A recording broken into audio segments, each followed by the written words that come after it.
Radio, welcoming you to the home front. Hello to our studio audience, all you nice folks sitting at home, and all our men and women overseas bravely standing up to the Axis. Give them hell, and let's hope 1944 is the year that we send the Axis packing, and we bring our boys and girls back home. I'm your host, Paige Andrews. I'm your host, Rebecca Sands. And I'm your host, Lauren Hastings. And we are joined tonight and every night by our house band, Kenny Clark and the Night Owls.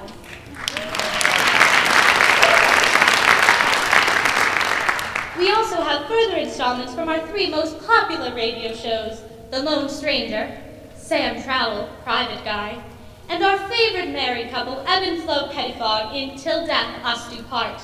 We are also featuring musical numbers from your favorite shows from 1944, as well as our talented troupe of dancers who will entertain our live audience. Tonight's show is brought to you by Luscious Lard, the lighter lard for all your baking needs, guaranteed to fill you up, not to fill you out. Your pie crusts will never break, never flake with Luscious Lard. Also brought to you by Invigorate Coffee. Every cup will perk you up with Invigorate. And also brought to you by Up the Flu Cold Formula. Remember, folks, a regular cold medicine just won't do. Send your cold up the flu.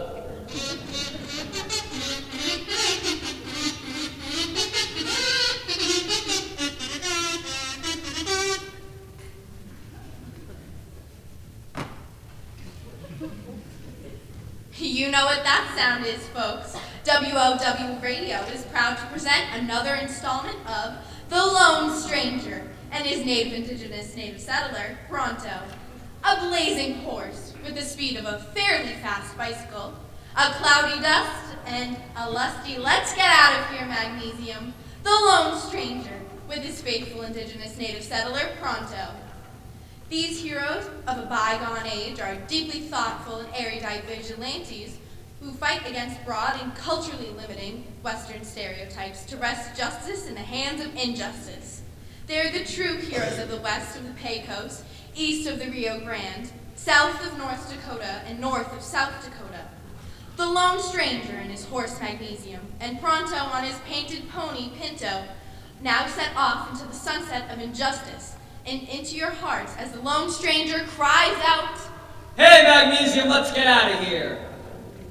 Episode 101, Not So Pronto, Pronto. We last left our heroes solving the mystery of the disappearing cow udders in episode 100, Utter Chaos. Just a drop in the bucket. Tonight, the Lone Stranger and Pronto must face their greatest challenge. Whoa, Magnesium! Whoa, Pinto! Pronto, my incorruptible sense of justice is telling me that there is something amiss in that canyon. Tell me, my faithful indigenous native settler, what do your keen indigenous eyes see in yon canyon? You know I don't have keen and perceptive eyes, Lone Stranger. In fact, I am long overdue to see my optometrist because these glasses just don't seem to work anymore. Well then, listen, Pronto. I hear the sounds of large bovine creatures in distress.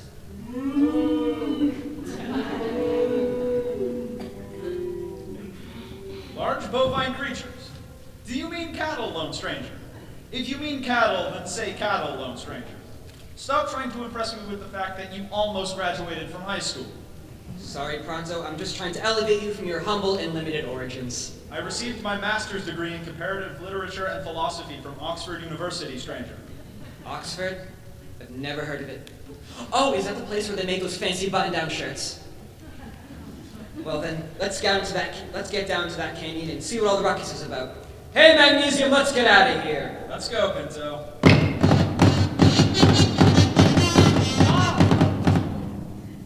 The Lone Stranger and Pronto soon enter a canyon to see a sight they have never witnessed in the great Southwest. Hey! 1, 2, 3, it's a bang! And now, for our main event, for the championship of the Dry Gulch Canyon Dual Meet, hailing from Charleston, South Carolina, it's Bob Charleston Chew. And in this corner, originally from the Lone Star State, it's Bill, the Longhorn Bull. Let's get ready to rumble! What in the name of John Wayne is going on here? Unhand that bull, mister, or I, the Lone Stranger, and my faithful indigenous native settler Pronto, will take matters into our own self-righteous hands. What's your problem, partner? and what gives you the right to come barging into the ring and break up this match? Especially with about to give this here bull a patented hip toss and hammer knock, and pin him before it can worm his way out of bounds. Come on! I have thwarted train and bank robberies, stopped desperados from ransacking law-abiding towns, and helped old ladies cross the meanest streets from Tombstone to Laredo. But I have never, since I put on this mask of justice, seen a grown man roll around like you were with a grown bull. Especially with both of you in those incredibly tight bathing suits. They are not bathing suits. They are called singlets. And there's nothing wrong in what we are doing. I, the Charleston Chew, have come all the way out west from South Carolina to make a name for myself as the roughest, toughest, law-breaking bad man ever in these here parts. And I'm not going to allow you or your redskin pal to stop me. Excuse me, but did I just hear you call me Redskin? My good sir, you would never hear indigenous peoples belittled like this back east. Just ask the wonderful owners of the Washington Indigenous Peoples football team, who have nothing but respect for the first settlers of this fair land. Well said, sir. I take back my epithet. And may I ask the name of the person to whom I speak? To whom I speak, not to who. To whom I speak. I always get that wrong. Anyway, what's your name, one who is so wise in the ways of proper English? I am called Pronto, and in my people's native tongue, that means pretty darn fast. I see you sporting 2 6-shooters. Did you get the name from the fact that you're so fast on the draw? I'll have you know that Pronto is the fastest gun west of the Pacific and east of the Atlantic. And what does that make in between the two oceans? The slowest gunman in the United States. I'll give you a demonstration. Whenever you are ready, say draw, and I'll shoot one of my guns. Okay, partner. Draw. Anyway, how'd you get your name then? There is no one quicker with a snarky or sarcastic comment than I. Allow me to demonstrate. Hey, you over there. Yeah. Nice cowboy boots. You buy them retail? I saw the same pair on sale for I'm sure half of what you paid in Santa Fe, and they came with a Stetson hat for $10 off the wholesale price. And what's with that bandana serving as a neckerchief? You have the temerity to wear a blue paisley bandana with a brown shirt? I bet you even wear white before Memorial Day. Okay, retail? Let's get back to the subject at hand, mister. What in the name of all Western cliches are you doing with this cattle? I lived a quiet life back east in Charleston, South Carolina. I was merely a humble guidance counselor. Yet, I dreamed of a rough and tumble life, in a place where men are men, women are women, cows are cows, horses are horses, children are children, antelopes are antelopes, cantaloupes are cantaloupes, refried beans. Okay, we get it. You wanted a more exciting life. So, I moved out here and went to the roughest, toughest bar in Tombstone, La Maison Louis, fine wine and patisserie. A place so rough and tough and uncouth, they even served a chilled Riesling wine with steak. A white dessert wine with the main course, red meat. How gauche. I walked in and asked the roughest, toughest thug in the place, what's the most downright despicable, unlawful, meanest thing a man can do to become the most wanted man in all the Southwest? He told me, cattle wrestling. So I organized teams, and we were doing this here round robin in this here canyon. I told you I was slow on the draw, and that was one of the fastest times I've ever been able to get my pistol out of my holster and shoot. Sorry for shooting you, partner. Just trying to prove a point. Thank heaven for your timely and sarcastic comments. Your sass has gotten us out of many tight spots in the past, my faithful indigenous native settler. Anyway, did I hear you say cattle wrestling? That's right, partner. And nothing's gonna stop me on my reign of terror as I wrestle from the Rio Grande to the Pecos. You and your partner just better move on if you know what's good for you, or I'll put you both in legal hold regardless of a verbal warning from the referee. I'm that downright dangerous, desperate, and despicable. Not to mention you are overly fond of alliteration. That went out of style with Edgar Allan Poe. Sorry to break this to you, Charleston, but I think you got a bum steer in that patisserie in Tombstone. I think you misheard. It's not illegal to wrestle cattle in these parts. It's a little bit, no, a lot of it strange, especially putting a cow in a singlet. It's cattle rustling that's illegal. In fact, it's one of the most illegal things you can do. What's rustling? You aren't very quick on the uptake, are you, friend? Rustling is stealing a herd of cattle and moving the whole herd to Chicago, where they are then sold for slaughter, while you get all the profits. It's a low-down, underhanded, and generally nasty thing to do, and it's one of the things that the lone stranger and I try to prevent as we roam the land looking to right wrongs. Stealing cows. Boy, that sounds so much easier than wrestling them. Do you know how downright smelly it is to wrestle with the bull? They don't seem to take too kindly to my smell either. After wearing these red wrestling singlets for a few hours, well, since there are over 500 cattle in this here canyon, I guess I should change profession and start rustling them. Hey, Bob, take that singlet off that cow and have the guys begin to round up the herd. We driving them to Chicago. Life of crime, here I come. Thank you two for setting me right. Our pleasure, Charleston. That's our job, to set people on the correct path and lead them toward the light of justice so that their ship may sail to safe ports and weather any storms. Stranger, you're mixing your metaphors again. Sorry, Pronto. Well, Charleston Chew, glad to help you. Happy trails to you. Take care, masked man, and your sassy sidekick. Let's move these cattle out. It's a long way to Chicago, and perhaps we'll be in town long enough to catch a Blackhawks game. Oops, sorry, Pronto. Rawhide! Well, Pronto, another day of frontier justice. Our part of the world is now safer because the lone stranger is ever vigilant. But boss, you just inspired a man to take up a life of crime. Nonsense, Pronto! And if that's so, he will soon be out of our jurisdiction, and it will be another lawman's problem. Let's jump on our mighty steeds and ride off into the sunset, because it is yet another Western cliche that we have not talked about. Though it does get a bit annoying riding off into the west every single evening, since the sun is in our eyes the whole ride. I wish the writer of Western cliches had the heroes ride off towards the east. But that would go against the archetype of the hero riding off towards his inevitable death, which is symbolized by the west, where the sun, hence our lives, sets. Who is this archetype you speak of, Pronto? Skip it, stranger. I don't have time to cover Western mythological tropes with you. Well, one thing we shouldn't skip, Pronto, is our invitation to attend General Custer's shindig this weekend.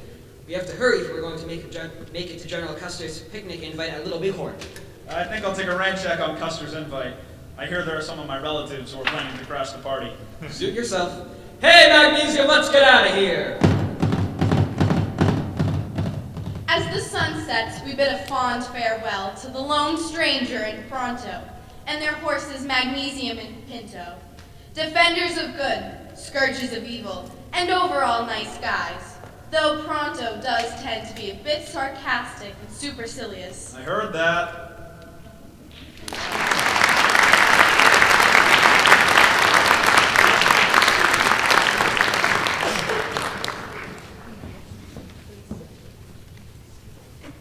And now, ladies and gentlemen, a public service announcement brought to you by the U.S. War Department. We present America's favorite housewives, Myrtle, Madge, and Lucy, as they present Grow More in 44. Come in, the door's open. Hi, Myrtle. Sorry to bother you, but do you have some lettuce I can take? Sure, kid. Take as much as you need. I'm sorry to impose, but I've used up my ration card and for vegetables this week. Yoo-hoo! Anyone home? Door's open, Lucy. Hiya, Myrtle. Hiya, Matt. Hi yourself. What's the scoop? Do you happen to have a tomato or two I can borrow? Borrow? No, because I don't want it back when you're done with it. Have them, you may. Sorry to ask, but my ration card is out until tomorrow. Why don't you girls do what I did and start a victory garden? Easy for you to say, Myrtle, because you have such a nice yard. But Lucy and I live in all concrete in our double-decker. And I have no green thumb. Everything I touch withers and dies in a week. You don't need a yard. The War Department has a brochure that helps people grow a victory garden on porches and even rooftops. And your double-decker has that flat roof. It'll be perfect for a garden. In no time, with both of you working together, I will end up borrowing from you. Sounds great, Myrtle, but I'm with Lucy. Both my thumbs are green. I'll be happy to help you get started. In the brochure sent by the government, up to 40% of all produce during the war has been grown in victory gardens. Why don't we all work together and coordinate what we grow? We could talk to the rest of the neighbors and try out who grows what so we can share what we grow. Now you're talking, kid. Remember, the more we can rely on ourselves, the more we can help our soldiers as they fight for us. Here's the brochure on how to start a victory garden. Let's meet after supper and we can begin planning. Great. See you after dinner, girls. Thanks for the tomatoes, kid, and thanks for the advice. It's great to know we can do our part. Thanks, ladies. And remember, it's never too late to start your own victory garden. The motto this year is, Grow More in 44. Let's all do our part. With each victory garden, we are one step closer to bringing our soldiers home, hearty and healthy.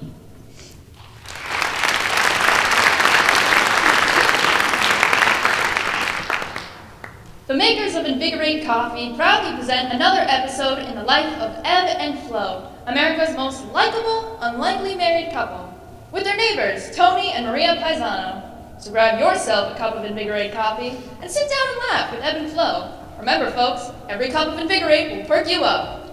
Episode 101, U-Boats on the Merrimack. Welcome back, ladies and gentlemen, and all the ships at sea. If you remember from our last episode, Ebb nearly lost his job at Tripoli Bakery for putting too much yeast in the Italian bread in episode 100 called I Need the Dough. In that same episode, Flo got a raise at her job at the mill for stitching more Army uniforms in 1 month than anyone on her shift. Tony forgot Maria's anniversary, yet again, but was saved by the plucky Flo, who sent Maria a dozen roses in Tony's name. How will Flo save the day this episode? Let's find out and enjoy your cup of Invigorate as you listen. Remember, every cup will perk you up. We set the scene with Ebb, just returning to the 3rd floor of the triple-decker where he lives with Flo on Prospect Hill, Lawrence. Tony and Maria live on the 2nd floor, and Maria's parents live on the 1st. Honey, I'm home. If you can call a cramped full 3rd floor of a triple-decker a home. Any place where we don't have to live with your parents, your sister and her husband, and your great aunt who smells of castor oil is a palace in my book. And how is my conquering hero, the man who kneads the dough, the upper crust baker, the kingpin of the rolling pin, the man who makes more bread than earns it? You know, you are very funny. I once thought those jokes were almost amusing. 15 years ago, when we were newlyweds, and I thought your sense of humor would improve with age. And how is my seamless seamstress? My girl who keeps me in stitches, who is so witty, yet has kept on needling me every day for 15 years. Listen, honey, enough jokes. I have something serious to tell you, and I don't want to upset you. Oh my gosh, Eb, what is it? Is your Uncle Ernie out of jail again? And is he looking for a place to stay? I won't tolerate his presence anymore. His cigars or his smelly socks another night in our apartment. Last time he stayed for a night, he stayed for 5 weeks. And when he finally left, so did all of our silverware. No, nothing like that. Ernie isn't due for parole for at least another week. Sit down. I have something to tell you, and then Tony and I are going right to the Army recruitment office on Essex Street and the civil defense leader after he gets off work at the deli. You and Tony can't try to enlist again. You can't see past your nose. Tony has 2 flat feet, and you're both 40 years old. If the Army ever needs you two, I won't have much faith in the war effort at that point. I'm sorry you're both war efforts, but if Lawrence ever needs defending, I'm sure you and Tony Pisano can mount a pretty strong defense against Canal Street. You can fling hot cross buns at Hitler, and Tony can slice mortadella at Mussolini. Great. Rub my face in the fact that Tony and I can't join the armed forces. I'd do anything to avoid your cabbage stew Wednesdays. But listen, kid, all kidding aside, as I was walking home from work this evening, I saw something in the Merrimack that I swear was a U-boat periscope. I ran right over to Tony's deli to tell him, and he ran out with me to see. But by that time, the periscope was gone. You saw a U-boat periscope? Right. In the Merrimack River? Again, right. You mean a German U-boat somehow got all the way to the mouth of the Merrimack River in Newburyport, right past where the United States Coast Guard got its start, undetected by some of our finest sailors sworn to defend our waters. The U-boat then sailed in shallow waters through Amesbury, Haverhill, and up some dams and waterfalls to park itself in Lawrence. And what do you think it's doing? Waiting until nightfall to storm Lawton's hot dog stand and Canal Street to change the sign to say Frankfurters? Honestly, Ed, you've come up with some pretty scatterbrained things in your day. But this takes the cake. Or should I say, it takes the Kuchen. Kuchen? What's that? German for cake, Ed. I don't care what you say, Flo. I trust my eyes, and I saw a periscope. And what's under a periscope? A U-boat. Biff Baxter warned us to be ever vigilant and report anything that seemed fishy. Biff Baxter's a radio show, Ed. And in this case, even Biff Baxter would say you flipped your wig. Well, Tony believes me. And when he gets here, we're heading off to report this. And won't you be jealous when they pin a medal on both of us for saving the East Coast from invasion? The only time you'll ever get pinned is if a kid mistakes you for a donkey at a birthday party. Laugh it up, kid.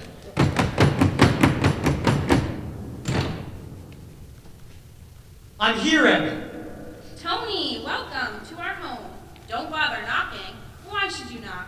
Why do anything different? Let's hope when your U-boat captain comes to invade, at least he'll have the courtesy to knock before he takes us as his prisoners. Listen, can I get you two something to eat before you go running off to save the world and embarrass yourselves? No thanks, Flo. I'll eat after we get back. Besides, it's Wednesday. Cabbage night. I'll take cabbage over Maria's overcooked tripe. By the time she finishes cooking it, it could be used for tires on P-40 airplanes. Maria and I work the same hours as you two jamokes, get paid a half of what you do, and we still have to come home and cook, clean, do the wash. Don't you like our food? Then starve. Sorry, Flo. Listen, I'm sure you got told about what Eb saw on the river today. Yes, and I can forgive my husband for being an idiot, because he has little to work with based on the family he came from. But I thought you, Tony, had some native intelligence. Except, of course, your choice of best friends. Yuck it up, Flo. Who knows where I'd be if I had the same support from you as I have from Tony? Hey, Eb, don't be conspicuous, but look out the window. You see someone on the corner lurking around? Yeah, he looks pretty shady. Quick, duck down and let's shut all the drapes. Flo, lock the door. Tony, your wife and family, they're out visiting across town tonight, right? Yeah. We're the only ones in the house. I bet it's a spy from the U-boat. They must have seen me through their periscope and sent someone out to take care of me. Tony, Flo, it looks like we're the only line of defense against an all-out attack. Flo, call the police. You want me to yell for them on the back porch? How about using the phone, genius? That'll only happen when we pay our telephone bill. You know that. Why didn't we pay the telephone bill? Because it was either that or the electric bill. Who do we call? I'd rather have light, so I can gaze more adoringly at your handsome mug each night when you come home from work and proceed to fall asleep on the couch listening to the radio. Enough. Look, we three need a plan, and soon. It looks like he's heading our way. Look at him, skulking in the shadows. Looks like you'll need a plan for two, because I'm going to lie down while the cabbage is cooking. How can you lie down at a time like this? Your country needs you. Listen, here's you two boys' chance to prove that two foreigners can still serve their country. Who am I to steal your only chance for glory? Wake me when either the cabbage is done, or when you subdue the whole German fleet. Actually, going in the bedroom is a great idea, Flo. To protect yourself. Shut the door and put a chair under the doorknob. Don't open the door unless you hear this exact knocking.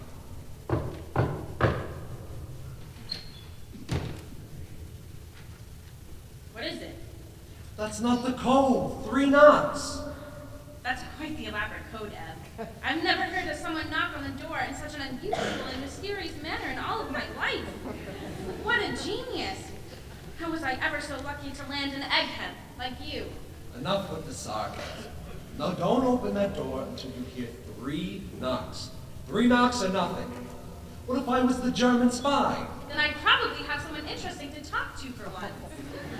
Again with the sarcasm. Shut the door and don't open it until Tony and me are heroes. Geez, Eb, I gotta work in the morning. How do I get out of the apartment? Just shut the door for the love of Pete. Eb, while you and Flo were whispering sweet nothings in each other's ears, the guy's gone missing. I thought you were watching at the window, Tony. I was, but I got distracted by you two bickering. All right, look, we need a plan and one right now. What would the lone stranger and Pronto do in this situation? They wouldn't be in this situation. They lived in the Wild West times, long before him. I know, but it doesn't matter the historical situation. How would the stranger and his faithful indigenous native settler handle it? I'm not sure. I'm trying to think about a situation in one of their episodes of Analgesic. The word's analogous, and besides, the lone stranger and Pronto are fictional, just like your U-boat and German spy. I thought you were going to have a lie down. How can I rest with you two bellowing in there? If there were a spy lurking in the street, he'd certainly know where to find his victims. I hate to admit it, but she's right. True. I think the word is analogous. Not about that. Oh, yeah. She's also right about Stranger and the Pronto being fictional. Not about that, you putz! I mean about keeping our voices down. Like that, Sherlock? Sorry. Let's be smart now, buddy, and form a plan. Look, the spy probably doesn't know I'm up here. I say, when he knocks on the door, you open it quick. I'll be next to the door with a blanket from the couch. When he walks in, I'll throw the blanket over his head, and you clobber him with the frying pan. How about I do the throwing, and you do the frying pan? No, you're stronger than me. Besides, it's your frying pan. It's my blanket as well. Oh, fine. You do the throwing, and I'll do the hitting. You'll be like Yank Terry, and I'll be like Bobby Doa. I don't want to be Yank Terry. He can't pitch to save his life right now. I'll be Pinky Woods. He may have a lousy win-loss, but he's getting no run support when he's on the mound. And how can you be Bobby Doer? He's a righty, and you're a southpaw. You'll need to be Catfish Metkovich. He's a lefty like you. Right, all right. You're Pinky and I'm Catfish. Now let's get ready. We may have a gun drawn, so be on the lookout for that. Get that blanket over his head quick, so I can clobber him before he has the chance to pull the trigger. Okay. Okay, now we wait. Whatever happens from this point on, buddy, I want you to know that you have always been my best friend, through thick and thin. Same to you, pal. And if anything happens to you, you know Maria and me will take care of Flo. She'll never know hunger or want, and she'll never have to worry about making her bills. Geez, Tony, can you make sure something happens to Eb? That sounds like a good deal to me. This is serious, Flo. One or both of us may not get out of this alive. And if we don't, it could mean the end of civilization as we know it. You heard that exact line from last night's episode of Biff Baxter. Biff Baxter kicked Hitler right in the axis. If you're gonna die, at least say something original. Flo, do me a favor. If I don't make it, please, never marry. It's not because I know you'll be mourning me. I don't want you to make some other poor jamoke miserable by marrying him. Don't worry, dear. If you don't make it, Tony and his family will be taking care of me. And after all these years of married bliss with you, I don't think I could stand any more joy. Hey, kid. All kidding aside, you know I love you. And I love you too, you big ox. He's coming up the stairs.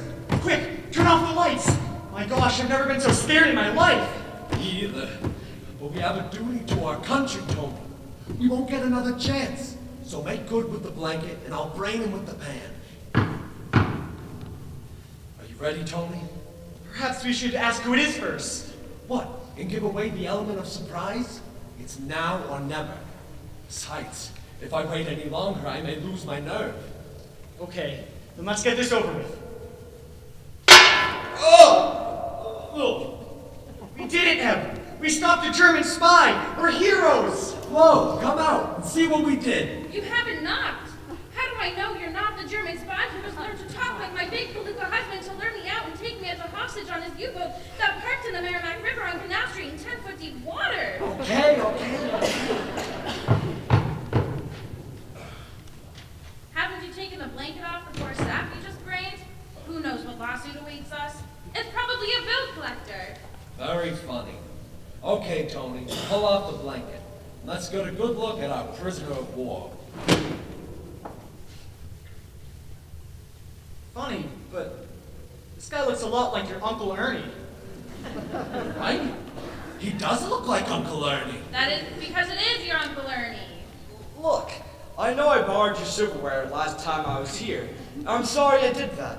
But I owed a lot of money to two guys in Talbot Hill. If I didn't pay them that night, they're gonna rearrange my kneecaps and do bad things to the rest of my family. And I couldn't risk putting you two in danger. Uncle Ernie, you weren't supposed to get out for at least another week. Well, for once, I was given a break. Because for once, I got out early for good behavior. And don't worry, Phil. I'm not here to ask you for a place to stay. I just came by to pay you back for the silverware I took, with a little bit of interest, and to say goodbye. This part of the country's bad luck for me, so I'm heading out west to Nevada. I hear from some horizontal stripe wearing buddies of mine that Las Vegas will soon one day be a place where a guy like me can live the life of Riley. Las Vegas? Nevada? Uncle Ernie, that's in a desert. Nothing's ever gonna come out of that part of the country. We'll see, kid. So here's the money I owe you for the silverware, with a good bit of interest tacked on. For you guys always being there and taking me in when no one else would. Take care of my nephew, Flo. Eb has never been the most powerful playing card in our family deck. But he has a good heart, and he's lucky to have landed an ace like you. Thanks, Ernie. And good luck to you. But before I go, why was I given such a cold reception by the baker and the butcher? We thought you were a German spy from a U-boat that's submerged in the Merrimack. See what I said, Flo? Not the most powerful card in the deck.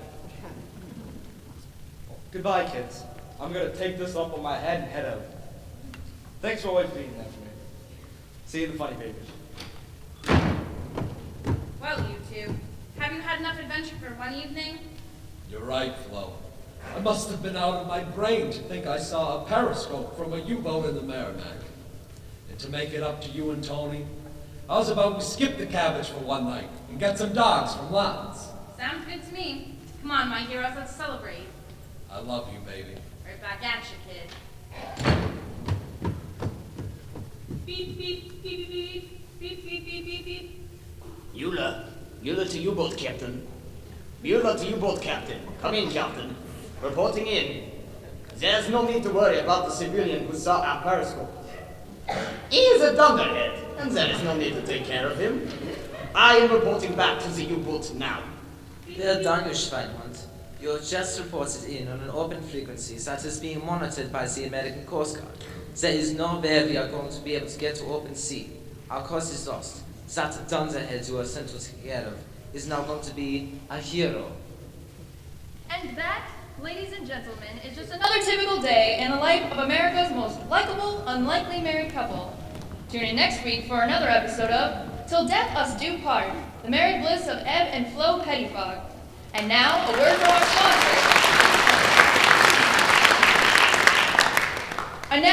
from our sponsor, Invigorate Coffee. Every cup will perk you up. There he is, the love of my life. How was your day at work, honey? Boy, am I pooped. What a day. My dogs are barking at me. My back aches. My head is pounding. And I feel like something the cat wouldn't even drag in. Well, I hope you've still got some energy left, because you know what tonight is? Happy anniversary? No, silly. Tonight's the Jitterbug contest down at the local USO, and I know this year we're going to win and finally take that trophy away from the Kowalskis. Stella won't be so hot to trot around the shop when she won't be able to brag about being the Jitterbug queen of the West Side. Sorry, honey. I think all my get up and go has got up and went. All I want to do is put my dogs up and listen to the Lone Stranger on the radio.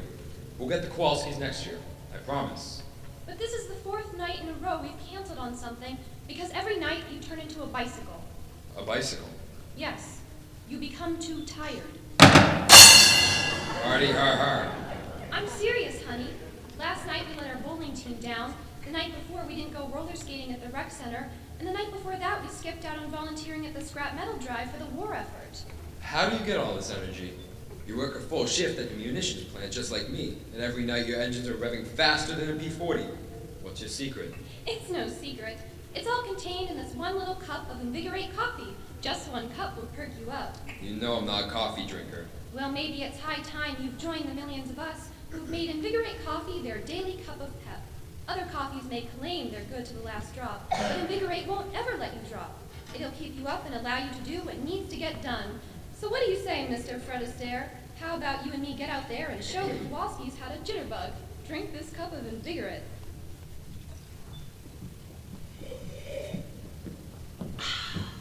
Say, this is smooth and rich.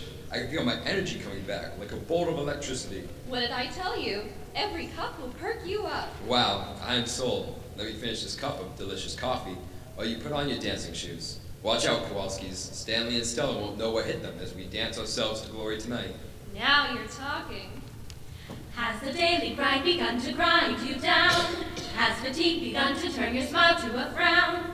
Are you tired and this is just because of your job? Has your favorite gal begun to think you're a slob? Well, my friend, the answer is contained in one cup. Invigorate yourself, it's time to perk yourself up.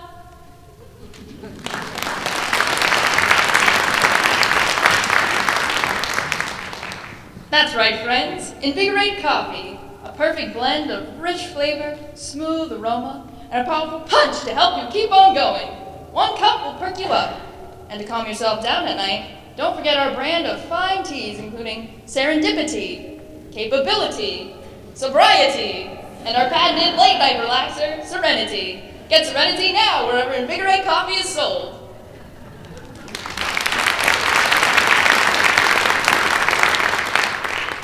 Ladies and gentlemen, it's fun to have fun with Ebb and Flow each week. And though we could take a moment to laugh at their exploits, even during the war, we must never forget our valiant fighting men and women who have sacrificed so much to keep democracy alive, not only in America, but throughout the world.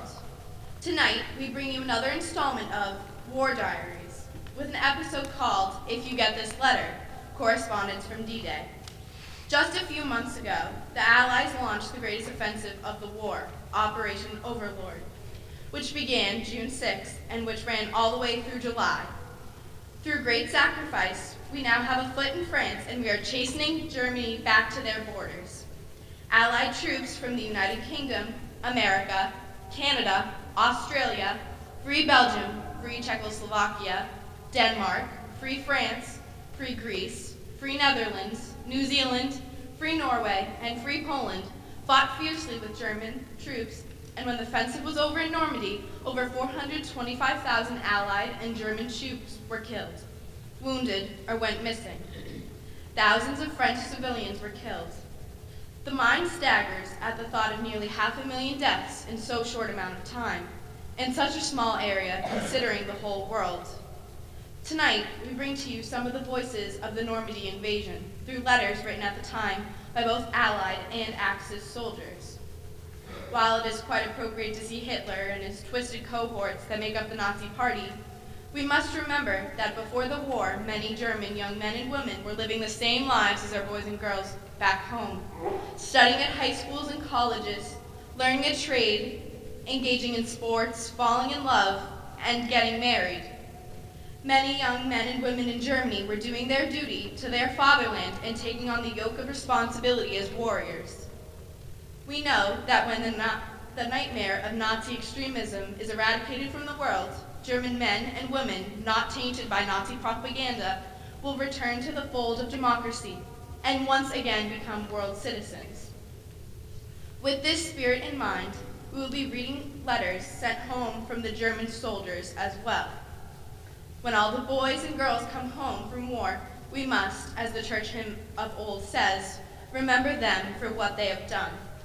And now, use your imaginations and set your mind's eye to Omaha Beach, Utah Beach, Sword Beach, and towns like St. Lo and Bayo, as soldiers write home during one of the most monumentous events in modern history.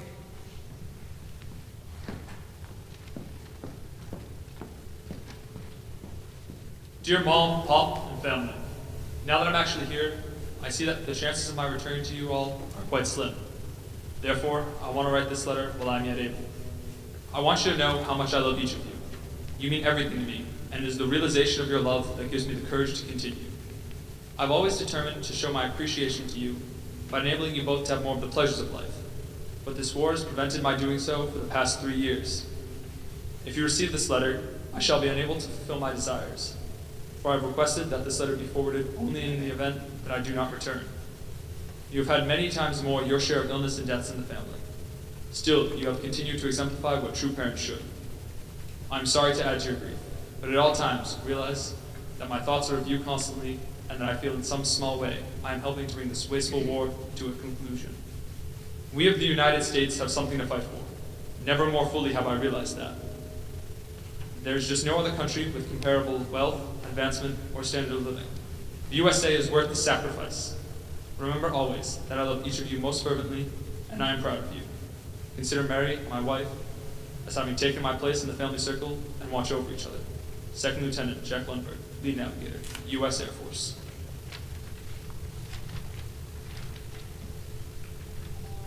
As you know, the battle in the West has now started, and I'm sure as you can imagine that we are committing ourselves to it, how little time is left for writing. This is about everything, about the existence or decline of our beloved fatherland. How every single one of our soldiers gets through this doesn't matter much, The main thing is, and will be, that we can soon win a just and long-lasting peace. Of course, we are also just humans with wishes and requests to Providence that one would like to see fulfilled. Although we have learned to often forego everything during the war that relates to us as persons and to our futures, we catch ourselves again and again still having wishes that may, of course, together with life, be extinguished into an eternal nothingness by the explosion of the next shell. But we uphold our faith and our perseverance. We have begun the greatest passage of arms, and no one knows what will be by the time our letters arrive. Leopold L., German Sergeant, June 15th. Arlene, my dearest, today is our 20th day in action, yet it seems like years. What has happened to me in my battalion would be scoffed at, even in the 10-cent novel, as being impossible. Why, the few of us left alive, are alive, is something to figure out in church. I've seen as many of my very best friends killed beside me. I just can't believe it's all really happening. I never in my wildest dreams knew such terror could grip your very soul. The business of landing deep in enemy territory and trying to hold a position assaulted and shelled from four sides until friendly troops break through is something I hope they never ask me to do again. The night we jumped, D-Day, 6 hours, was the payoff night. The Jerrys knew our plan down to the last detail and were waiting for us with everything they had. My chute was on fire from tracer bullets when I landed, right in front of a machine gun emplacement. Got out of my harness and crawled for a couple of hours, with bullets whistling past my ears from seemingly every direction. I can't tell you what else went on, but the story gets good from here.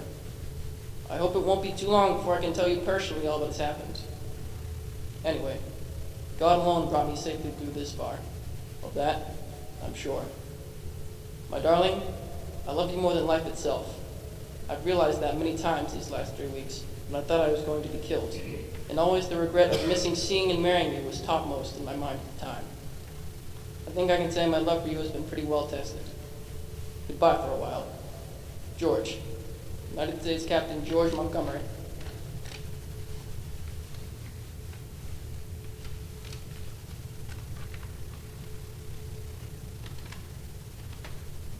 Promptly at H hour, I began listening to my wireless sets for the first news. It was a very dull morning, and the land was obscured by mist and smoke, so that except for the flotilla leader and the CO, no one actually saw the land until the metal doors were open in front, and the ramp was down. But very soon after H hour, crystal clear over my sets came in messages from the assaulting companies. Heavy oppositions pushing on, and heavy casualties pushing on from each of the two assaulting companies. By now we could hear the tack-tack-tack of enemy machine guns and the strident explosion of enemy mortars on the beach in its approaches. Now was the moment we clutched our weapons and our wireless sets, which were all carefully waterproofed. Suddenly there was a jarring bump on the left side, and looking up from our boards we saw some of the beach obstacles, about 2 feet above our left gunner, with a large mine sitting on top of it, just as the same as the photographs would have shown us. The mine was the same as the ones that we practiced disarming. Again, a bump on the right, but we still had yet not grounded. The colonel and the flotilla leader were piloting us in, and for a few brief minutes nothing happened except for the music of guns, the weighing of occasional bullets overhead, with the sporadic explosion of mortar bombs in the background of our own heavy gunfire. The doors opened as we grounded, and the colonel was out. The sea was choppy, and the boat swung a good bit, and one by one we all followed him. Several fell in and got soaked through. I was lucky. I stopped for a few seconds to help my men with their heavy wireless sets to make sure they kept them dry. As we staggered ashore, we dispersed and lay down on the water's edge. Stuff was falling pretty close to us, and although I did not see it happen, quite a good number of my own men from my boat were hit. Instinctively, where we lay, we hacked holes with our shovels. Began to recognize wounded men of the assaulted companies. Some were dead, others were struggling to crawl out of the water because the tide was rising very rapidly. We could not help them, since our job was to carry on. But I saw one of my signal corporals with a wound in his leg, and I took his codes, but I promised him that I would send a man back to get his set before he was evacuated. The next battle I only saw from the back, but its aftermath gave me my first real taste of fear. We had moved forward into one already taken enemy position to mount an attack on a stronger one beyond it. This was rash, since Jerry and his mortars laid on the last position. It was a small, thick wood by the side of the road, and he fairly laced into us. I cannot tell you how many were wounded and killed there, but I lost some more signalers, and a whole crowd around me got hit. We could not get away, neither could we dig. The ground was hard and tangled with roots. The bombs were bursting literally everywhere around us at all times. I laid on my face for a few moments. Then, seeing the provost sergeant hit 5 yards away, I pushed over to him and shoved my field dressing on the back of his neck. He had a piece through his shoulder, but it was not serious, and we got him out of it. Curious how everyone turns yellow when they're hit. We all had to get out of there, and we did that. The attack went in from the rear and it was successful. Lots of Jerry prisoners were captured, but Dickie was killed, and Hirsch was wounded, as well as a good many others. After this, having reached our objectives, all but one, we began to collect ourselves. People get lost all over the place in battle, some deliberately, but others quite by accident. We were pulled back for a bit, and we digged for the night. But we got very little sleep, and the next day we moved on, and we digged in again, and so on. The rest since yet, I cannot tell you. But D-Day was not the end, nor is it the end yet. Thank God Clive, Tony, and Ronnie, and Bill are all still alive and well. For the rest, it is a tale of new faces. P.S. Don't let the story depress you, because we are in great form now. Sincerely, your son, Lieutenant H.T. Bone, 2nd Battalion of the East Yorkshire Regiment.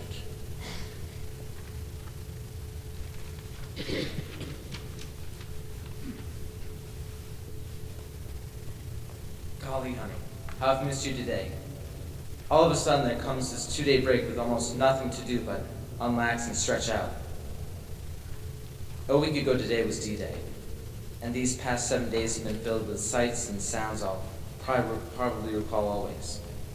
Most of it was pretty exciting, a lot of it pretty nasty, none of it enjoyable. For the greatest part, we haven't been close enough to catch the impact of the business being done. The glimpses we've had have been enough.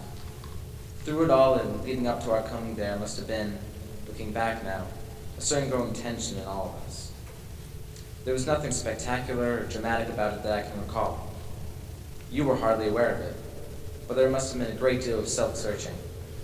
For myself, I found I was completely set for anything. There was a completeness and reason in my living up to that point that was the answer in itself. I thought a lot about you, Janie dear, and I was as grateful to you and for you that it seemed to encompass my entire feelings. Above all else, I prayed that I lived to make you happy. That alone was yet to be done.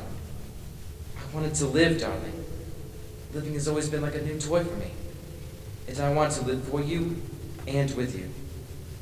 The promise of our tomorrows stretched ahead and were delicious just to contemplate. For these things, I love you, darling.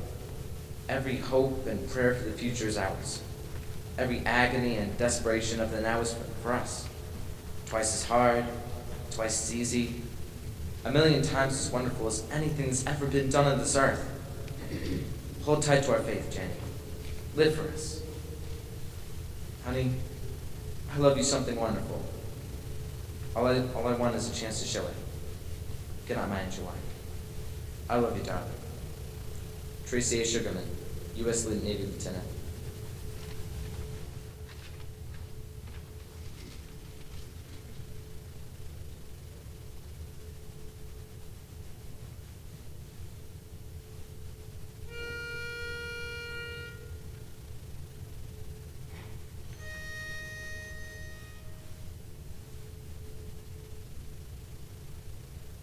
Fading away like the stars of the morning, losing their light in the glorious sun. Thus would we pass from this earth and its toiling, only remembered for what we have done. Only remembered, only remembered, only remembered by what we have done. Thus would we pass from the earth and its toiling, only remembered by what we have done. Horses and men, plowshares and traces, the line on the land and the paths of the sun. Season by season, we mark nature's graces, only remembered for what we have done. Mamernet siktaran, mamernet siktaran, mamernet siktaran, was wir uns getan haben, werden wir von dieser Erd und ihren Muren. Mamernet siktaran, was wir uns getan haben. Shall we be missed, though by others succeeded, reaping the fields we in springtime have sown? No, for the sowers may pass from their labors, only remembered by what they have done. Sumon rapale, sumon rapale, sumon rapale secunu avon fe, ansi nu passeron de la terre et se labors, sumon rapale par secunu avon fe. Only the truth that in life we have spoken, only the seed that on earth we have sown, these shall pass onward when we are forgotten, fruits of the harvest and what we have done. Only remembered, only remembered, only remembered by what we have done. Thus would we pass from the earth and its toiling, only remembered by what we have done. Ladies and gentlemen of our studio audience, if you have ever served in our nation's military, would you please rise for a tribute?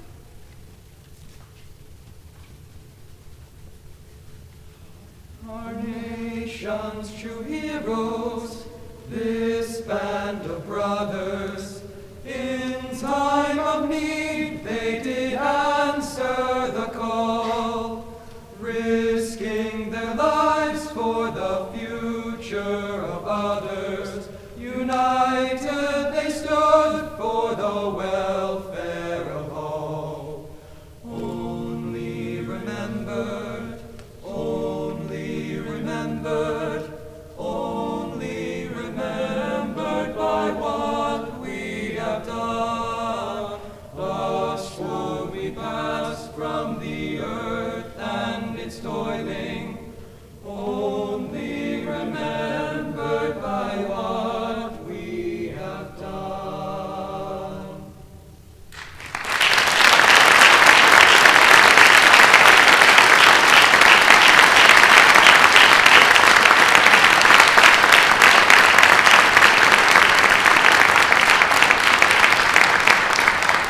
Ladies and gentlemen in our studio audience and throughout our listening area, please join me in giving the brave people the respect they deserve, the tribute they have earned, and through our acclamation, may we vow that their sacrifices will never be in vain.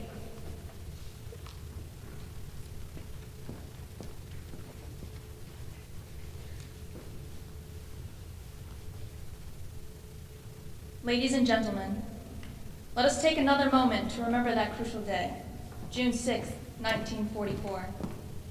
All of America was huddled around radios at home as they listened to President Roosevelt deliver a D-Day prayer. And whether you are Christian, Jew, Muslim, Hindu, or non-believer, the President's words still resonate as the world was balanced on the razor's edge between a brighter day or many more years of darkness. Let's take you back to that broadcast as read by our WOWL cast. My fellow Americans, last night when I spoke with you about the fall of Rome, I knew at that moment that troops of the United States and our allies were crossing the Channel in another and greater operation. It has come to pass with success thus far. And so, in this poignant hour, I ask you to join with me in prayer. Almighty God, our sons, pride of our nation, this day have set upon a mighty endeavor, a struggle to preserve our republic, our religion, and our civilization, and to set free a suffering humanity. Lead them straight and true. Give strength to their arms, stoutness to their hearts, steadfastness in their faith. They will need thy blessing. Their road will be long and hard, for the enemy is strong. He may hurl back our forces. Success may not come with rushing speed, but we shall return again and again, and we know that by thy grace and by the righteousness of our cause, our sons will triumph. They will be sore tired by night and by day, without rest, until the victory is won. The darkness will be rent by noise and flame. Men's souls will be shaken with the violences of war. For these men are lately drawn from the ways of peace. They fight not for the lust of conquest. They fight to end conquest. They fight to liberate. They fight to let justice arise and tolerance and goodwill among all thy people. They yearn but for the end of battle, for their return to the haven of home. Some will never return. Embrace these, Father, and receive them, thy heroic servants, into thy kingdom. And for us at home, fathers, mothers, children, wives, sisters, and brothers of brave men overseas, whose thoughts and prayers are ever with them. Help us, Almighty God, to rededicate ourselves in renewed faith in thee in this hour of great sacrifice. Many people have urged that I call the nation into a special day of prayer. But because the road is long and the desire is great, I ask that our people devote themselves in a continuance of prayer. As we rise to each new day, and again when each day is spent, let words of prayer be on our lips, invoking thy help to our efforts. Give us strength, too, strengthen our daily tasks, to redouble the contributions we make in the physical and the material support of our armed forces. And let our hearts be stout, to wait out the long travail, to bear sorrows that may come, to impart courage unto our sons wheresoever they may be. And, O Lord, give us faith.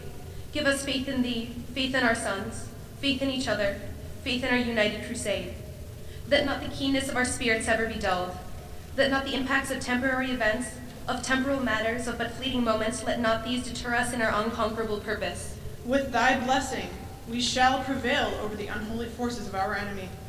Help us to conquer the apostles of greed and racial arrogancies. Lead us to the saving of our country, and with our sister nations, into a world unity that will spell a sure peace, a peace invulnerable to the schemings of unworthy men, and a peace that will let all of men live in freedom, reaping the just rewards of their honest toil. We interrupt our broadcast to bring you a special report from London. As you are well aware, band leader Glenn Miller has been overseas entertaining our troops, and Major Miller, on this evening, December 15th, chartered a single-engine UC-64 Norseman airplane, which was meant to fly him from England over the English Channel to France, where his Army Air Force band was set to play for troops in France. Ladies and gentlemen, Glenn Miller's plane has been reported missing this evening, and we have reports that his plane has gone down. We have lost one of America's true patriots and shining lights in the world of music. Major Miller walked away from civilian life, where he was making up to $20,000 a year, to join the war effort in 1942.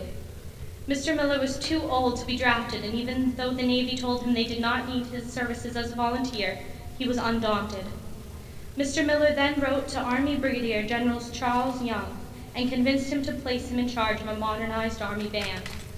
Miller's patriotism and contribution to the war effort earned him the rank of captain and he was recently promoted to major in August of this year.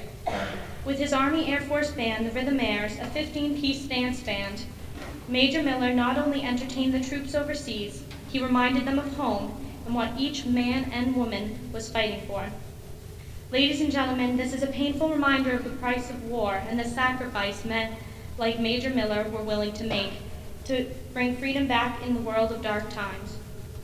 In tribute to Major Glenn Miller and his contributions to the war effort and to music, our own WOWL house band is honored to play Mr. Miller's Moonlight Serenade. As you listen to this familiar tune, please keep Mr. Miller in your heart and think about his family on this sad evening. We will never forget the willing sacrifice all our men and women have made, both here and abroad, as they fight for democracy and the principles that have made our country the beacon of hope and the vanguard of freedom.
Ladies and gentlemen, we're going to be taking a short break, so we're going off the air for a while. We'll see you back in just a couple minutes.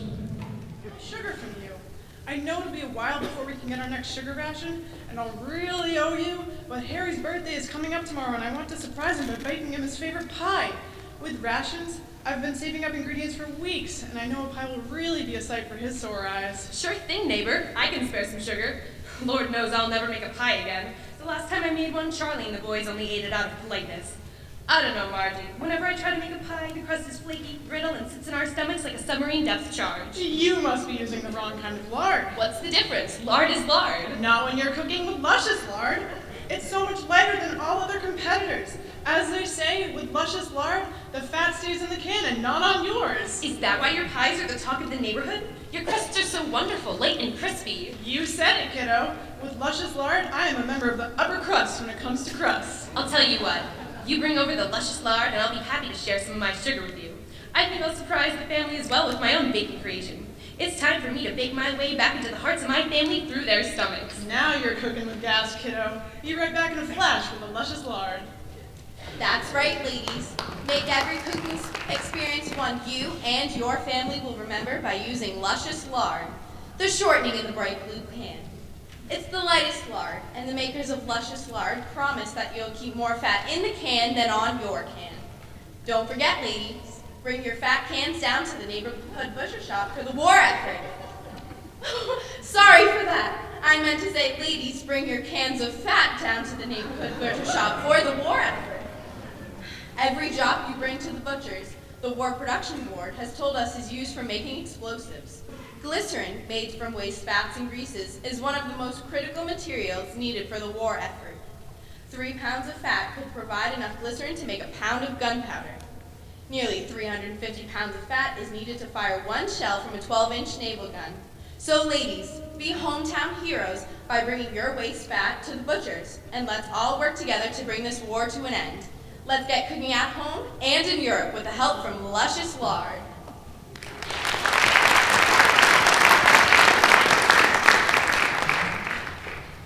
And now, ladies and gentlemen of our studio audience, all of you at home, and all of our brave soldiers fighting for freedom, do we have a treat for you. As you know, 3 sisters have been taking the music stage by storm. Laverne, Maxine, and Patty, known to the freedom-loving world as the Andrews Sisters, are currently overseas entertaining the troops and giving our fighting forces well-earned breaks from the front. We here at WOWL Studios have our own Sisters of Song, who would love to sing an Andrews Sisters hit, Boogie Woogie Bugle Boy of Company B. They will be accompanied by Kenny Clark and his Night Owls. Let's hear it for our 3 girls, Margaret, Paige, and Michaela, better known to our radio listening public at WOWL Radio as the Owlettes. Give a hoot for the Owlettes!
Toot-a-la, toot-a-la,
Thank you, girls. And thank you, Maestro, Kenny Clark, and your Night Owl Band. We'll hear more from them later. And now we turn our attention to our studio audience while our listeners hear a public service message from the Rationing Board about new regulations regarding the national speed limit. Remember, folks, keep those automobiles going no faster than 35 miles per hour. We'll save gas and save precious rubber. Let's take a sneak peek at a show that's going to open at the Adelphi Theater on December 28th. That's right, in just a few days, folks. The show is called On the Town, and it's based upon a Jerome Robbins ballet concept called Fancy Free. Robbins collaborated with Leonard Bernstein, who supplied the music, and the book and lyrics were written by Comden and Green. The show focuses on 3 sailors who have only 1 day shore leave in New York City. We are sure that with Robbins and Bernstein working together, we'll have a Broadway hit. We expect much more from these talented young men in the future. Though we can't show you a scene from the show just yet since it hasn't opened, we have been given permission for our WOWL dance troupe to present their own interpretation of one of the musical numbers from the show, the Overture, which we hear is going to be a showstopper. And now our lovely troupe of dancing divas will present their own rendition.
Exciting episode of Sam Trowell, Private Guy, we have a word from another one of our fine sponsors. Up the Flu Cold Formula. Send your cold up the flu with Up the Flu. Hey, Sue. What's the problem, gal? You seem to be half asleep at your factory post. Remember, we have to get a whole shipment of P40 engine blocks done for the War Department by end of shift today. I know, but I have this pesky cold that kept me up all night. I can't stop, Achoo!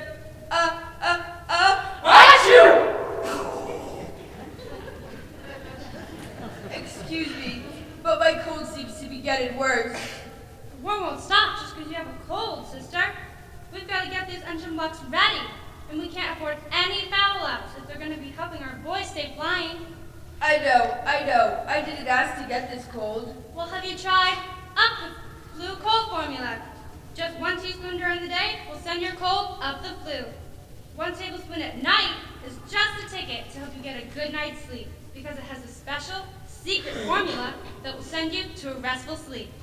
I happen to have a bottle on me. I'd try anything to get rid of this cold. Wow, stuff packs a punch. I feel better already. Make sure you don't take too much. It's really strong, and anything over 1 teaspoon during the day will knock you off your feet. You bet. I'm ready to take on the world. Just focus on those engine blocks coming down the conveyor belt. We've got to do our part for the war effort. Uncle Sam is depending on us to get the boys in the air in safe planes. You said it, sister. With Up the Flu cold formula, I know I can do my fair share, and no darn cold is ever going to slow me down again. Send your cold up the flu with Up the Flu!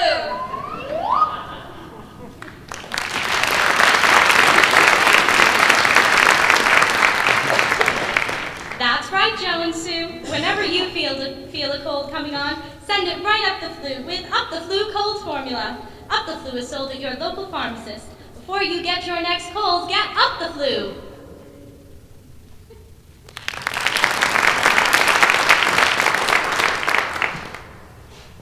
Man, I tell you, I feel like something that even the cat wouldn't drag in.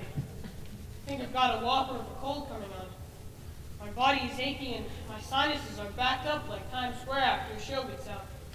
I'm fading fast and we've got our biggest sound effects show coming up with Sam Trout. I'm not sure I can stay on my toes. Sorry, buddy, I must be giving it to you, but I feel twice as worse as you look.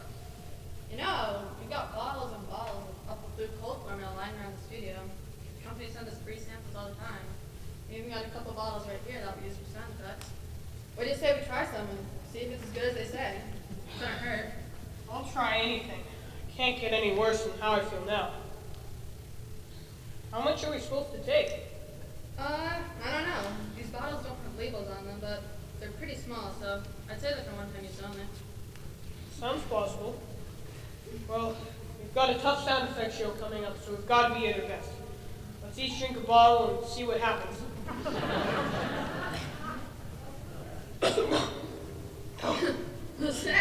This stuff is pretty good.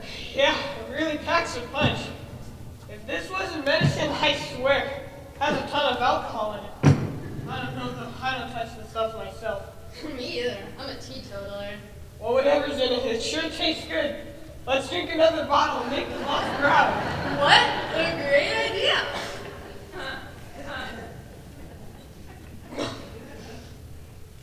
Boy, if I knew Up the Flu tasted like this, I'd get sick more often. Yes, indeed, you. I shall have mine Up the Flu. How about you? Up the Flu sure clears my nose and warms me right down to my toes. And now, the makers of Up the Flu cold formula are proud to present our hit radio drama, Sam Trowell, Private Guy. In a dark corner of a dark street, in a dark city, in a dark county of a dark state, Sam Trowell, Private Guy, takes on the cases that no other private investigator dares to take. He picks up when the police put down. There is no mystery too mysterious for Sam Trowell, no crime too criminal for Sam Trowell, no villain too villainous for Sam Trowell. And when everyone else gives up, Sam Trowell is there, ready to dig just a little bit deeper to bring the unjust to justice. Sam Trowell, Private Guy, episode 101, A Shot in the Dark. In our last episode, Sam Trowell uncovered a Nazi plot to kidnap President Roosevelt's dog, Fala, in Run, Fala, Run, the case of the doggone dog. Tonight, we see Sam sitting in his dark office, waiting for his next case. I was sitting in my dark office, waiting for my next case. I had only one cigarette left, and my money was running short. Suddenly, there was a knock at the door.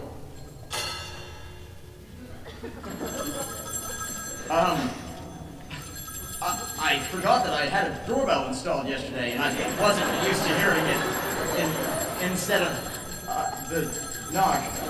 Come in! Whoever it was obviously hadn't liked the sound of my doorbell, and they'd begun to seek entrance the old-fashioned way. Come in. I saw the doorknob slowly turn, and the hinges on the door started their familiar creak. But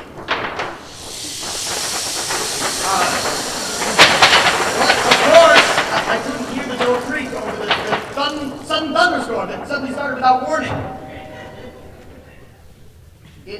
seems the storm had passed as suddenly as it had begun. The door was now open, and standing there in the frame of the door were curves. Curves that if they were on a country road, they would be the cause of many a crash. Since they were on a woman, they were even more dangerous. She slowly walked up to my desk. Though she was a petite young thing, she walked with determination.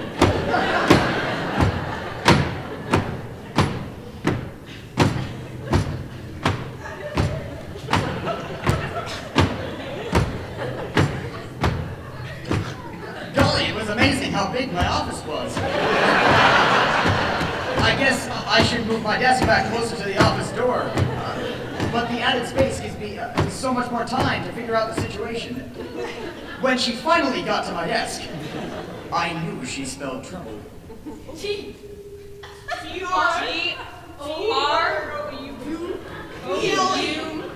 Trouble. B-L-E. Trouble. Trouble.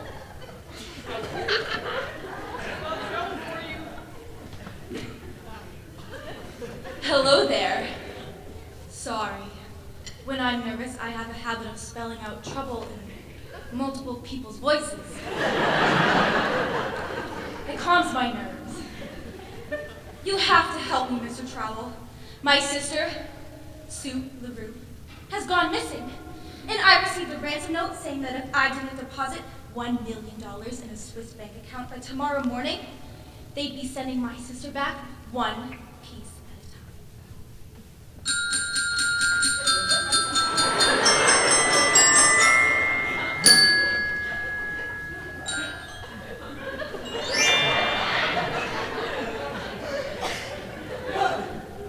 Well, I'm sorry, Mr. Trowell, but I brought my xylophone with me. I play the xylophone in times of stress. That calms my nerves, too. Anyway, I need your help, Mr. Trowell. Get my sister back unharmed. Money is no object. That's all right, sweetheart. I knew who she was and who I was dealing with. This dangerous package was Luella LaRue, better known to the posh Hollywood set as Lou LaRue, the silver screen bombshell and eldest daughter of the oil, steel, cattle, diamond, real estate, railroad, entertainment baron, Hugh LaRue, the richest man from Cleveland to Toledo. I was looking at a gold mine, but I decided to play it cool, so I slowly lit my last cigarette.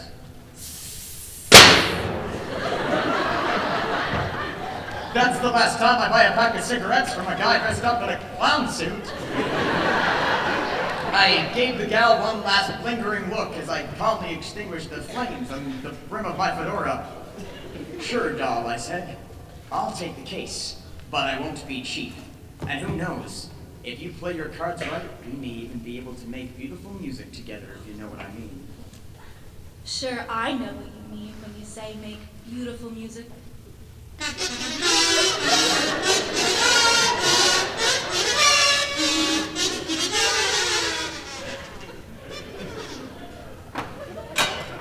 Wow, Mr. Trowell, I've never spontaneously played a kazoo duet of Wagner's Ride of the Valkyries with such passion, skill, and determination before.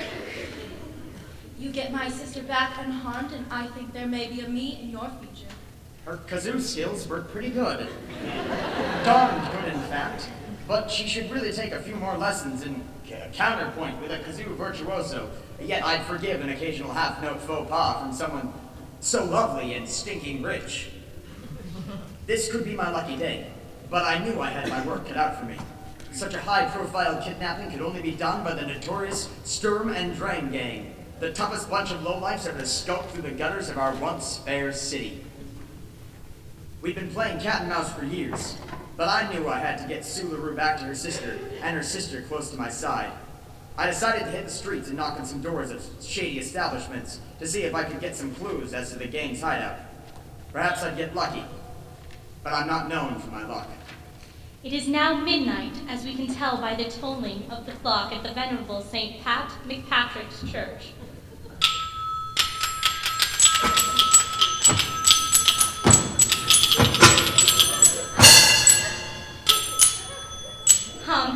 It seems that Venerable Father Michael McMichaels is tolling the bell tonight, Father McMichaels is a beloved yet ancient priest who has begun to go a little light in the belfry. We see Sam Trowell approaching a dark door in a dark alley, ready to look for dark clues where even angels fear to tread darkly. I figured I'd start out at a place where I hadn't been for a while. A place where low-life scum, the bottom feeders in the great pond of life congregate. Instead of knocking, I thought I'd better just open the door and get the jump on them. What the heck with it, I thought. Knocking a bunch of times made me more effective. Quit your knocking. You know I ain't going to open this door unless you give me the password. A password. It was going to take all my detective skills, my well above average intellect, and some luck to figure out what the password was. But I knew I was up to the game. The password is the eagle flies on Friday.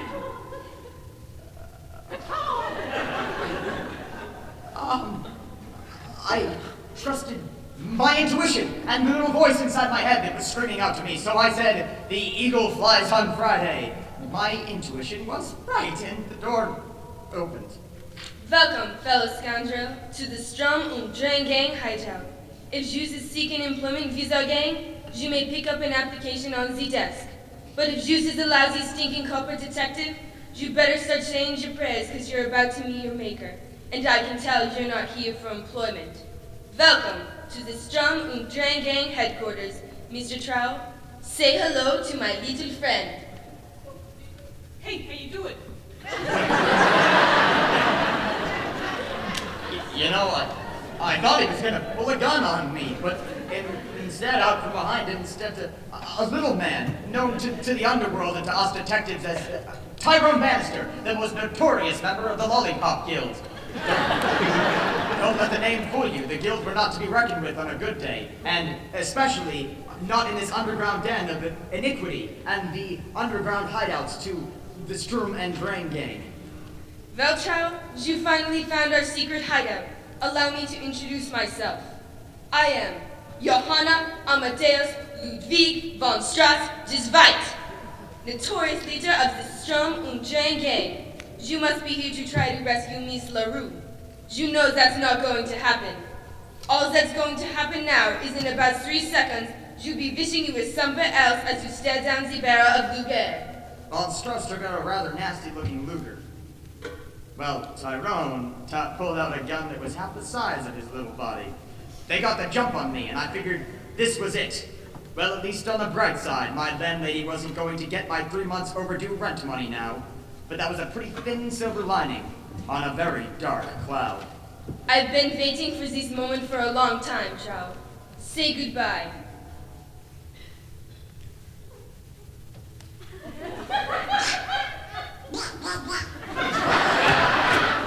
I brought my pet duck because I want him to see you die with your belly full of lead.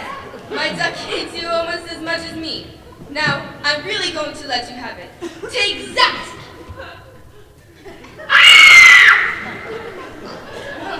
He didn't shoot me because he was distracted by the sound of Miss LaRue's scream. She was tied up in the corner, but her gag had slipped. I tried to console her. It's okay, Miss LaRue. This mug isn't going to shoot me now, or possibly ever. That's what you think, Trowel. No more keating around. I'm going to empty this whole clip into you this time. There should be the sound of 7 bullets firing when I say go. Okay, Trowel. On the count of 3, I'm going to fill you full of lead. It's been nice knowing you. 1, 2, 3. Oh, for crying out loud! Suddenly, without warning, the university pep band came marching into the hideout. They must have been taking part in their annual homecoming day parade and gone distracted by all of the darkness and walked straight into the hideout by accident. Yeah, that sounds about right. This was just the distraction I was looking for. I swung my right fist right in his White's nose. Whoosh! I missed White. He was a fast one. But I began to pummel him in the midsection with a series of haymakers and uppercuts to the jaw.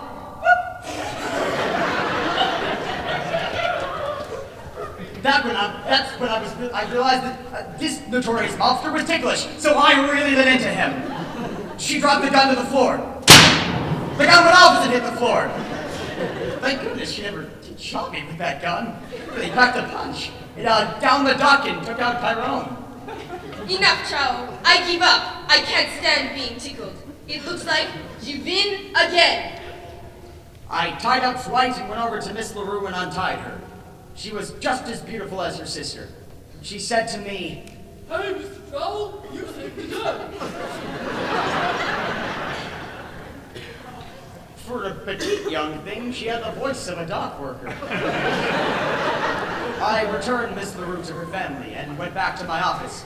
I waited there for Luella to show up for 3 days. On the 4th day, a package arrived with enough money to hold me over for at least a year. And on the package was a newspaper titled, "Luella LaRue engaged to Bruce Rain, the most eligible bachelor in the tri-state area." It didn't hurt that he was rich and handsome to boot. I guess those rich types like to stick together. Oh well, looks like it's just me again, alone, with a cigarette, a quarter bottle of rot gut, and the university pet band, which followed me back to my office and has been with me ever since. You know, it's hard to feel lonely with 100 marching band members crammed into your office.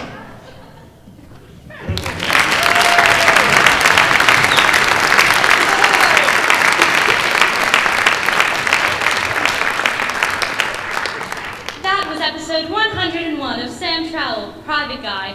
Tune in next week when we bring you episode 102 of Sam Trowell, Private Guy, with a caper called The Celery Stalks at Midnight. And remember, folks, the fine makers of Up the Flue cold formula remind you that anything more than 1 teaspoon should be taken right before bed, because Up the Flue will make you a bit drowsy. And now, as we present another public service announcement for our listening audience, we have another treat for our studio audience. We'd like to bring our dancing girls back to bring you a classic song from last decade's film, Gold Diggers of 1933. You may remember it was right in the beginning of the movie with Ginger Rogers and the chorus. At the time, the song, We're in the Money, was a distant dream as we were knee-deep in the Depression. But now, 11 years later, through Mr. Roosevelt's leadership, we have taken bold steps away from our economic woes. And when this war is over, I'm sure all Americans will be able to sing this song not as a wish, but as a gauge of our nation's prosperity. Without further ado, ladies and gentlemen, let's hear it for our WOWL Radio Dancing Girls.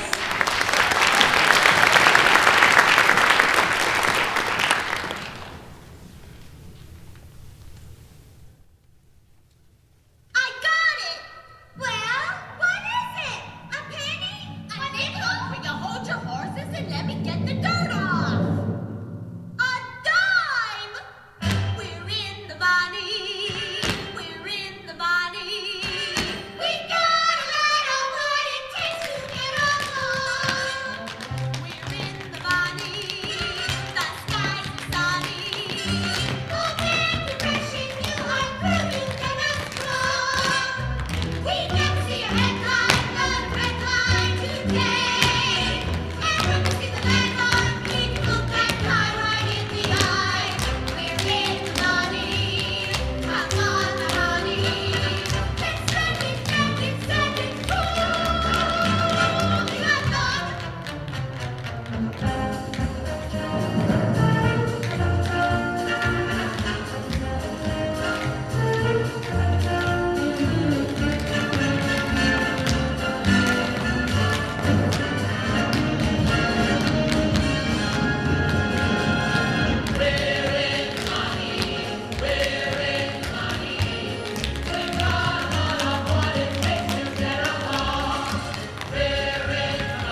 and gentlemen, we'd like to turn the clock back a few years ago to 1938 and celebrate a local place just a few miles west from us in Peterborough, New Hampshire. The place is called the MacDowell Colony, the oldest established artist colony that allows artists the setting and the time to work on their next masterpieces. In the past, the MacDowell Colony has hosted Dubose Hayward, who worked on a novel which was later turned into Porgy and Bess. It was there that Hayward met another artist, playwright Dorothy Coons. They later married. As we speak, composer Aaron Copeland is at the colony working on a symphonic piece which he has tentatively titled Appalachian Spring. We're sure it will be a big success. But tonight, we'd like to bring your attention to one of the MacDowell colony's favorite sons, Thornton Wilder. In 1938, on the eve of another great war, Wilder penned one of the most poignant plays of our age, Our Town. While the play ends on the brink of the Great War, and while 1938 audiences had their attention focused on Europe for the start of Act II, the struggle of democracy against fascism, Mr. Wilder gave voice through his stage manager, words of encouragement and reminders of the things that truly matter in this age, as well as in any other. We proudly present the stage manager's beautiful speech at the opening of Act III, where she stands in the Grover's Corner Cemetery. She reminds us all that the things that matter will prevail, and that it is indeed always darkest just before the dawn. After the speech, we would also like to present for you a selection from Aaron Copeland's Our Town Suite, which he wrote for the 1940 movie. We here at WOWL Radio share with you our concern and prayers for all our armed service personnel overseas. And we share with you, we are sure, our hope and faith in the future. Ladies and gentlemen, a celebration of what matters, both here in New Hampshire and across our globe.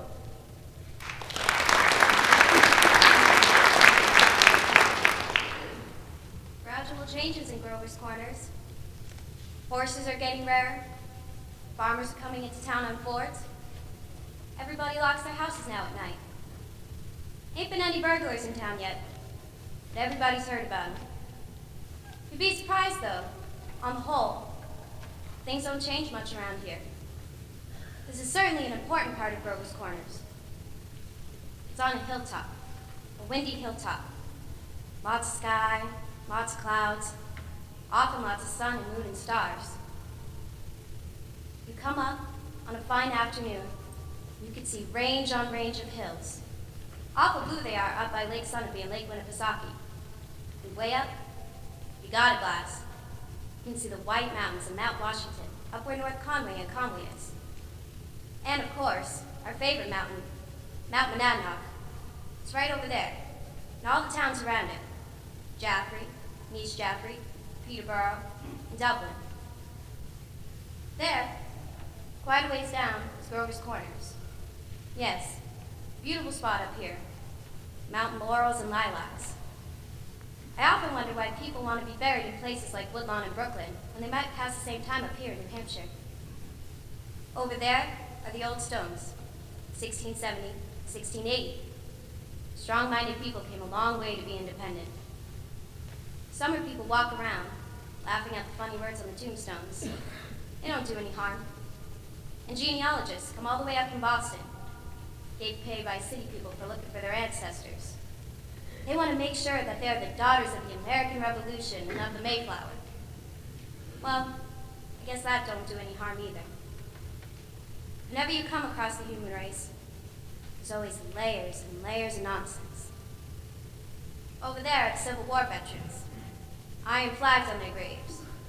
New Hampshire boys have the notion that the Union ought to be kept together, even though most of them never saw more than 50 miles of it themselves. All they knew was the name, friends, the United States of America. The United States of America.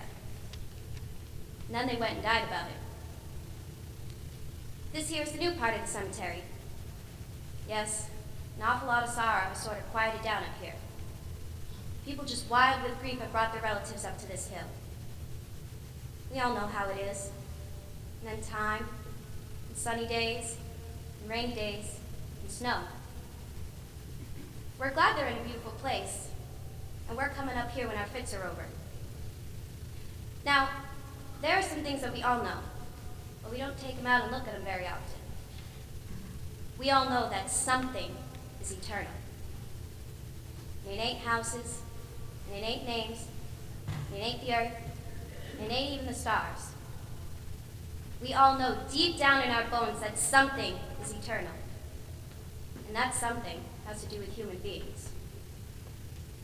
All the greatest people ever lived have been telling us that for 5,000 years. And yet, you'd be surprised how people are always losing hold of it. There's something deep down that's eternal about every human being. You know as well as I do that the dead don't stay interested in us living people for very long. Gradually, they lose hold of the earth. And the ambitions they had, and the pleasures they had, and the things they suffered, and the people they loved. They get weaned away from the earth. That's how I put it. Weaned away. And they stay here while the earth part of them burns away, burns out. And slowly, they become less interested in what's going on in Grover's Corners. They're waiting for something that they know is coming. Something important and great. Aren't they waiting for the eternal part in them to come out clear?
and gentlemen, we have come close to the end of our evening.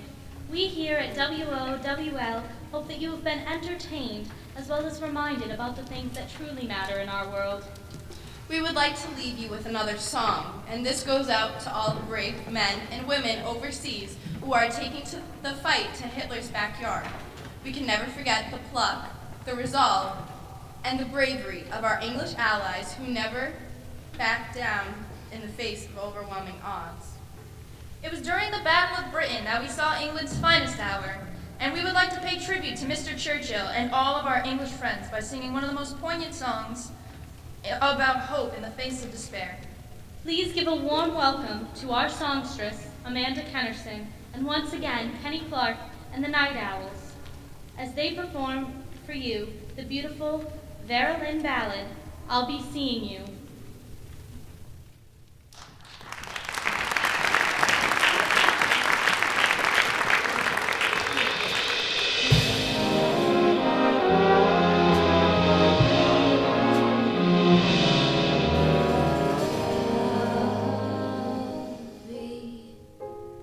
Seeing you in all the old familiar places.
your support, and God bless you all, and God bless the United States of America and all her allies.